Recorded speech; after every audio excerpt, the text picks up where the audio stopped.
Howdy folks, welcome back to Channel Train True. Today we're going to shoot a video on the rules of the competition squat, especially considering that our 2022 Usapl Korea Summer Classic is coming up August 28th, Sunday. Tune in, 9 a.m., pretty much the whole day.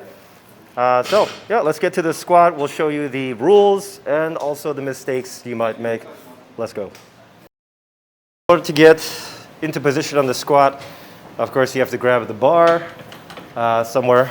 Doesn't actually matter. The power rings don't matter really this time. You could actually have a thumbs over grip. So the suicide or thumbs over grip is allowed. But all the fingers do have to contact the bar somewhere. So for some reason, you grip the bar like this, where only a couple fingers are touching. That's not technically allowed. But any grip like this, it would not matter. Regarding the grip, of course you can go thumbless, and if during the lift itself, for example on the way down, your hands start to slip forward like this, and let's say you only have your 4 fingers on the bar, that is okay. Thumb can be anywhere, it does not have to touch at all, but 4 fingers have to remain in contact. So if for some reason this happened, that would be a violation. But as long as these 4 fingers are there, you could even go this far. That'd be okay. Oh, also, anywhere on the bar is fine, as long as you're not touching the plates. You're actually allowed to even touch this if for some reason you have an extremely wide grip where the uprights are more inward. That's allowed too if you're a really big boy. Then of course you get under the bar. It's up to you to unrack. You don't get any commands or anything here. So you take the bar out. You take however many steps you want to come out.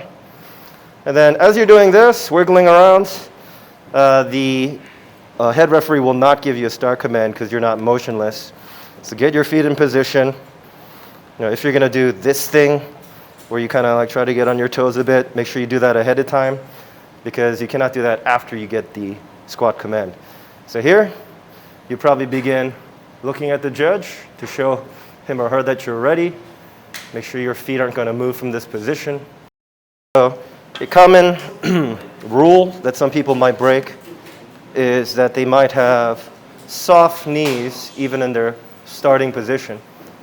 And you probably will never get the squat command to begin with unless your knees are locked out. Now we're not talking about hyperextended knees, but they have to be relatively straight, and then you could probably get the command here.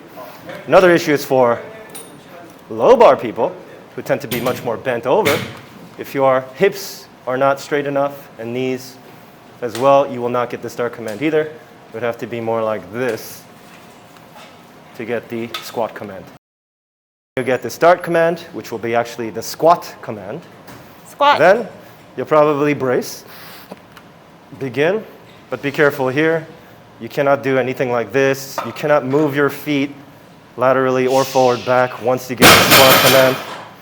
All right, so we get squat, brace, and then make sure you hit depth, up, lock out the knees, remain motionless, and then you get the rack command. Rack. And then you walk it back. Be careful. The spotters will help you re-rack it, but don't be reckless. Don't dump the bar. And that will be a good lift.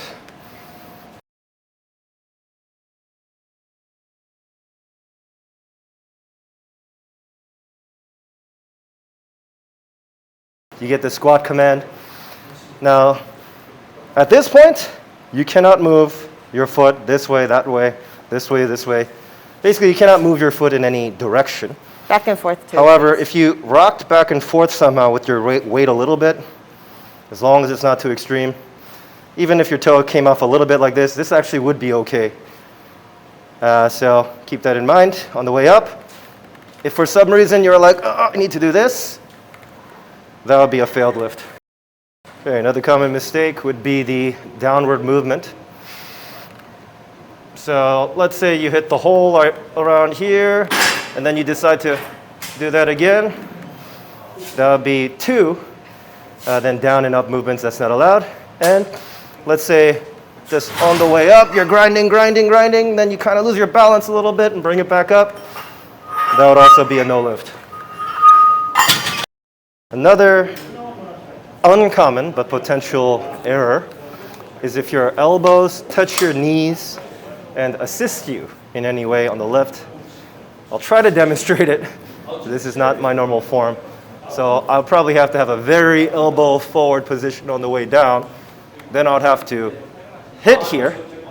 And then if it looks like I'm actually using it to squat myself up, then it would be a failed lift. So there clearly I was like resting on my thighs with my elbows, so it would have been a failed lift. But if for some reason it just touches, for example here, then it's just like, the refs would probably be perfectly fine with that, but that's up to them to decide on the day.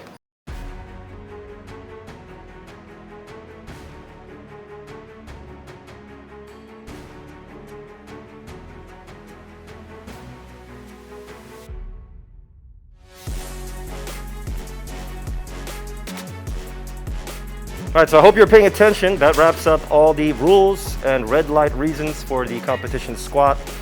Please listen up on the real day. We don't want you to make any mistakes. Let's go for 9 out of 9, 27 white lights. Peace.